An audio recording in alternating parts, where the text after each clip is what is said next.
Max and Min's friend Matilda, who is very artistic, gave the twins a lovely rainbow collage made from bright coloured paper.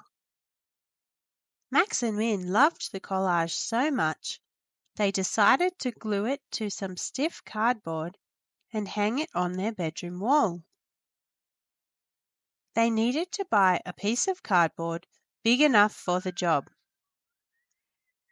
Max remembered that, in the past, he had used his hands or stepped out things with his feet to measure them, especially when he was comparing the size of two things, like when he compared the length of two didgeridoos at school.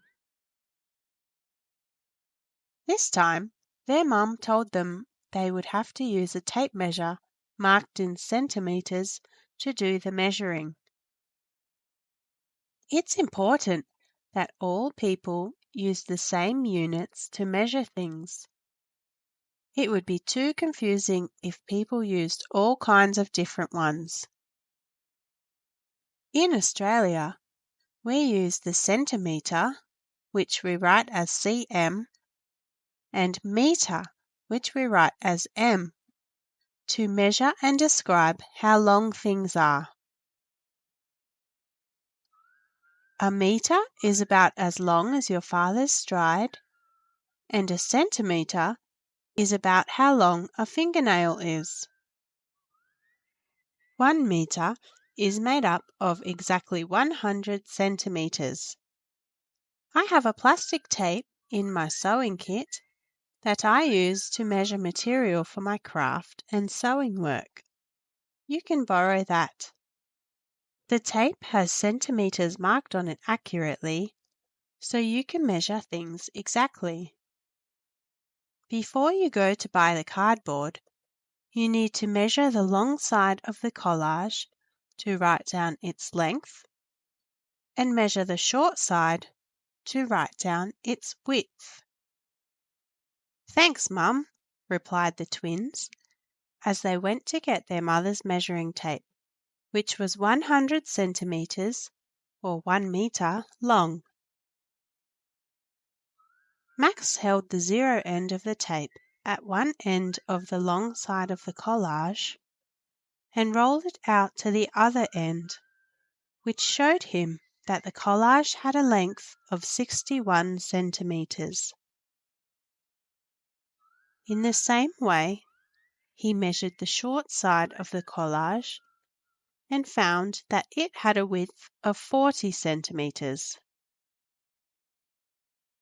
Now that they knew the exact size of the collage, they were able to go down to the shops and buy a big enough piece of cardboard. Back home, Max and Min glued the collage to the cardboard, then decided to hang it exactly in the middle of their bedroom wall. To find the middle of the wall, they needed to measure it first.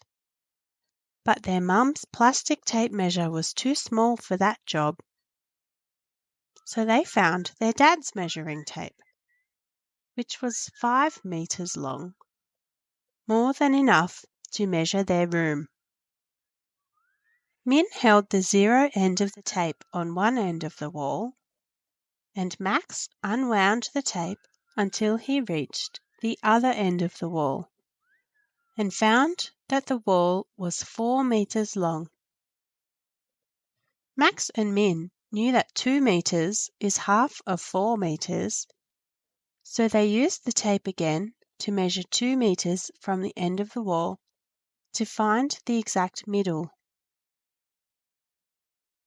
Max marked the spot with a pencil. Then they fixed their collage to the middle of the wall with some double-sided sticky tape. The collage looked great on their wall. A job well done. Use a centimetre tape as well as a longer metre tape to measure some things at your home. Now you can watch this video again or try the quiz and look at the chart that comes with this video.